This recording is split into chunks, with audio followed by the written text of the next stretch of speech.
welcome back to another week of Honours Life. Last video I said that I hadn't managed to find the inversion layer just yet, but the very next day I happened to do so. So now I've completed the first task of my project of finding this inversion layer, and to boot I can also find clouds pretty well.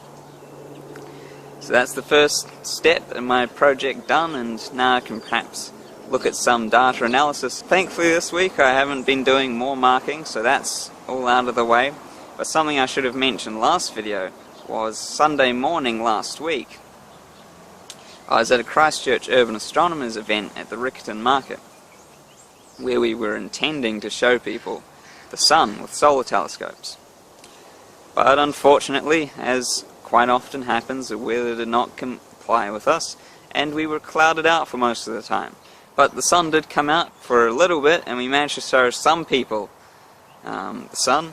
They'd never seen it before, so it's always a rare privilege to be able to show someone the first either look through a telescope or looking at the sun in detail. Now, to finish off this video, some neuroscience. This week the UNC published a result which was quite interesting. They showed with the right stimulation you could increase someone's creativity by 7%. Now what they did was they put electrodes, non-invasive, so they just put electrode cap on with electrodes either side of the brain and one at the back. And they used an electric current of 10 Hertz, which matches up with something known as an alpha oscillation. Now these alpha oscillations are what happens in the brain when you detach from the world, so when you start daydreaming or just get lost thinking about something. So it's been long theorized that perhaps these alpha oscillations are connected to creativity in some way. They used this cap with the 10 Hertz frequency, which people wore for about 30 minutes while they did this creativity test.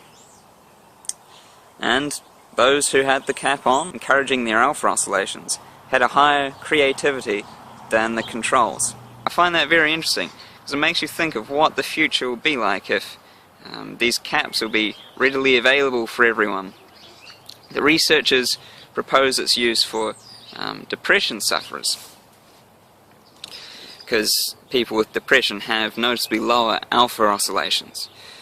But if everyone had access to these alpha oscillation or creativity caps, then it would be remarkable to see what we could produce with this 7% increase in creativity.